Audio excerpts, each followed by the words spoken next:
poem recitals. Oh, they're vital.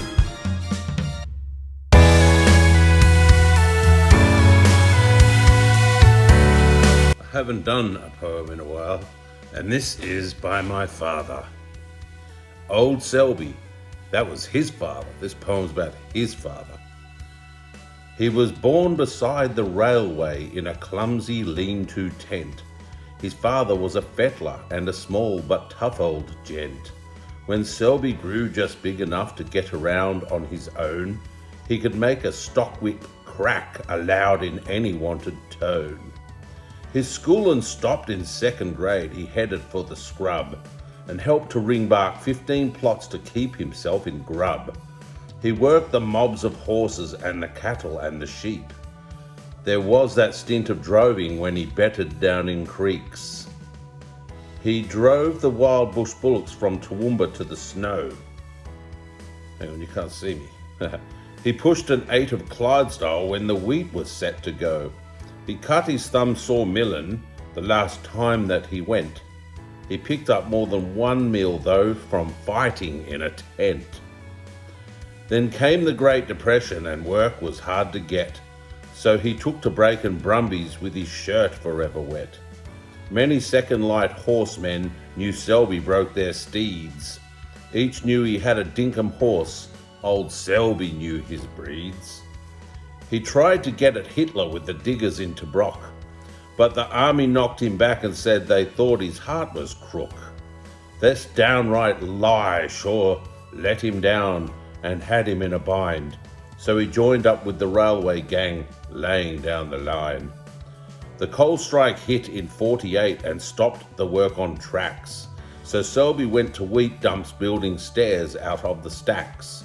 He worked at lumpin' wheat that way until the strike was over, and then he did another year of working as a drover.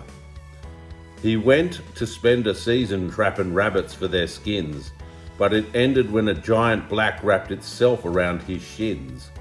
That one was a bit too close, he thought, as he went home. Then he took to laying tarmac at the inland aerodrome. One day he fixed a section, his sweat game down in pools. He straightened up and at the shelter dropped off all his tools. My kids can't grow to be like me, they can't be bloody fools. I'll shift the lot into the town, they'll get the best of schools. His weekend was no different, he wouldn't have a blow. Oh, hang on, I missed a stanza. He knew a bit about the mills and silos and the grain, so came the job as packerman, the sweat and all the pain. Fill her up, sew the bag, then haul it to the top. Then again, time on time, it seemed to never stop. His weekend was no different, he wouldn't have a blow, so over to the housen Sunday morning he would go and lay foundations for a quid and keep himself in train, then Monday morning to the mill and start the stacks again.